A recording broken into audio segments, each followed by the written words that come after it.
As is your consciousness, so is your I. As is your I, so is your world. The Book of Mirdad.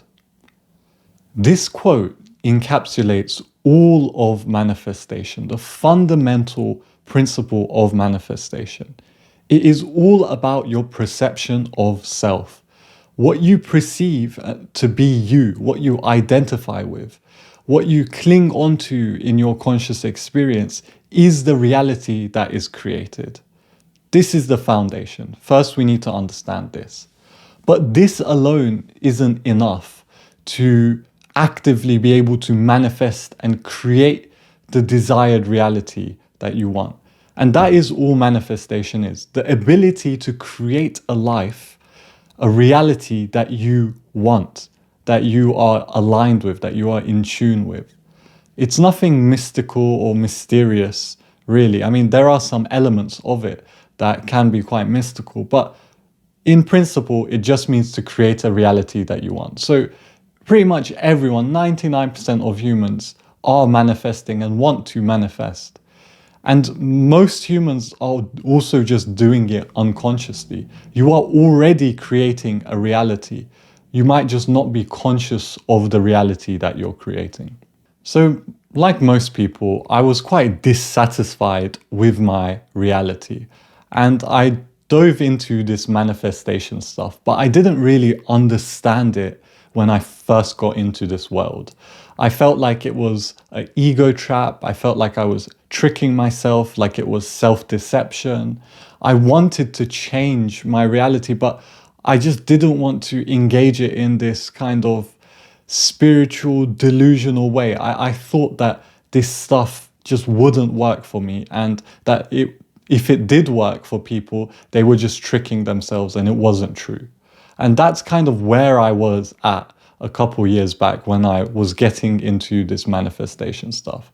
But since then, I've kind of scrounged around and got information from the most kind of foundational places, and I've really understood the concepts of what manifestation is fundamentally. And I'm of course still putting it into practice. I'm by no means perfect, but in this video I wanted to share a little bit about what I learned and how you might be able to apply it. So it first starts with, you are here and you want to get over there. There is a fundamental dissatisfaction with your current state. That's the only reason you would have clicked on this video. There is a desired reality out there that you want to get to. And the power of your imagination is what allows you to kind of understand that there are two separate realities that could even exist in the first place. There's you, and then there's this desired reality. And not being able to get there just frustrates you and fills you with this longing. And if you've tried multiple times to change yourself, you might even feel feelings of shame, of guilt, of anger and frustration towards the world. And if you're quite new to this goal, you might feel kind of optimistic, but you're still unsure on how to get there. So hopefully we're going to clear up some of those things. We want to be able to think of a desired reality. The ideal goal with manifestation is we think about something and we do it and we get there and it just becomes our reality. It manifests the way we want it. So the quote that comes to mind when I think of manifestation in its purest, most foundational form is a quote from the book Siddhartha, where Siddhartha essentially explains how he goes about pursuing his goals. So it's quite a long one, but this perfectly encapsulates what we need to know, what we need to embody if we want to understand the underlying kind of thought process behind manifestation. So the quote goes as such: "When you throw a rock into water, it will speed on the fastest course to the bottom of the water. This is how it is when Siddhartha has a goal, a resolution. Siddhartha does nothing. He waits, he thinks, he fasts. But he passes through the things of the world like a rock through water. Without doing anything, without stirring, he is drawn. He lets himself fall. his goal attracts him because he doesn't let anything enter his soul which might oppose the goal. So this is perfect manifestation. Once you can say this confidently, you have the ability to create any reality that you want. But what is Siddhartha talking about, and how do we actually get to this point of manifestation, or this point of being able to just create? And first we need to understand what he's talking about when he says there is not a thought in his mind that opposes his goal. What Siddhartha is explaining, and what is essential for manifestation, is a unification of your mind. You need to be conscious of all the different processes happening in your mind, and all the different things that you actually want and that you desire, and all these different forces that are happening in your mind. And you need to be able to unify them through meditation, through love, through compassion, through raising your conscious awareness. Going back to the quote at the start of the video, as is your consciousness, so is your I. As is your I, so is your world. What this is saying is your identification with various thoughts in your mind is the key to being able to create your world. If you keep identifying with every single different thought and different kind of opposing belief that appears in your mind, your manifestations will never work. You will never create the reality that you desire, because you will be constantly pulling away at just different things. You're identifying with this thought, you're identifying with this thought. Your mind is not unified. It is not going in a specific direction. And so that is what will happen. You will just keep driving off into different lanes of life and never really letting anything materialize truly. So practically, we need to first figure out what we want, and we need to meditate on this to really see if it's truly aligned with our mind, with our body, our soul. And that means to write down your values, to really contemplate that specific goal. A problem I was having was I was doing all the manifestation stuff, but the goals that I had were not compatible with my body and with my mind.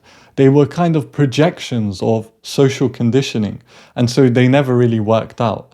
Like, I was starting this online business and I was really working at that, and I was trying to manifest all these different things, but that was never really aligned with what I wanted. So the manifestations would crumble and the universe wouldn't allow me to achieve that thing, because I didn't want myself to achieve that thing. And so I created a universe where that didn't happen. And another thing is to take full accountability for your actions and your capacity to create.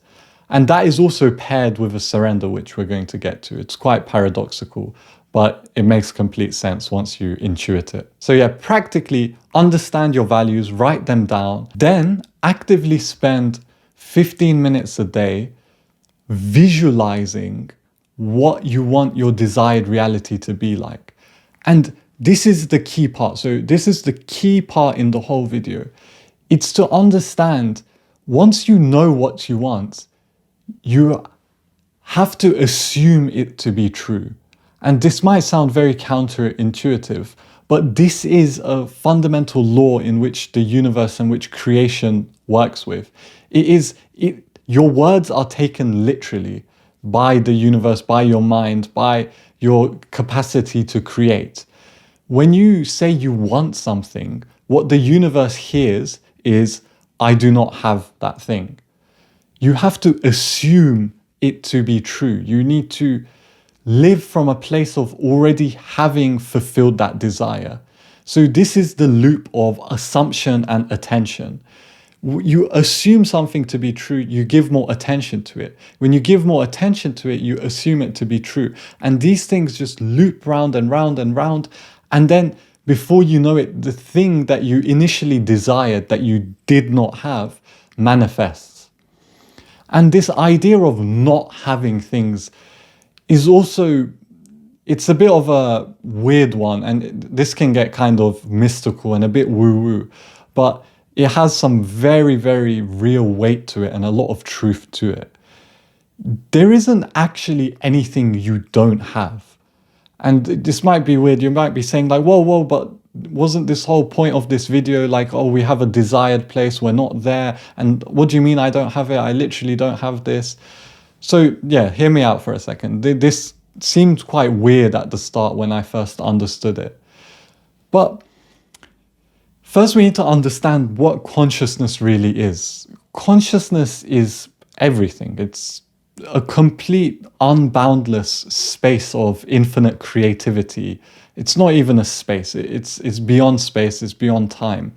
And if you've meditated or taken psychedelics, you may have had glimpses into the infinite, unbounded nature of consciousness. And if you've clicked on this video, I'm not going to give too many disclaimers because I'll assume that you do understand what I'm talking about. So you already have everything that you could desire. The only problem is you're identifying with a small fraction of an infinite consciousness, and so you feel lack. Your identification and how small your identification, how separate your identification is what causes your lack. If you identified completely with your true nature, you would feel abundant and you would naturally manifest the things that were designed for your body. You would always be living to the highest ideal, the highest love, and it would always flow perfectly. So understanding this should kind of make you less hesitant to assume things to be true. Once you realize that consciousness is an infinite place with infinite possibilities and you are consciousness, assumption doesn't feel like a mental trick or a self-deception. It just feels like you're unshackling yourself from actually achieving, or achieving's not even the right word, from actually living to the highest potential that you were meant to live to, essentially. So assumption and attention, this is the cycle. You assume your desired reality to be true, you give attention to it, and then it manifests. And it has to be, done from a place of I am already that. And that means that you are consciously identifying with a different chunk, probably a larger chunk of the consciousness. And it's going to be less limited, less small, less contracted. And now for the last kind of practical tip of how to manifest. The last step is surrender. So I've been speaking a lot about taking ownership of this desired reality, to actively understand that you have complete control over the reality that you want and that you're constantly constructing a reality anyways.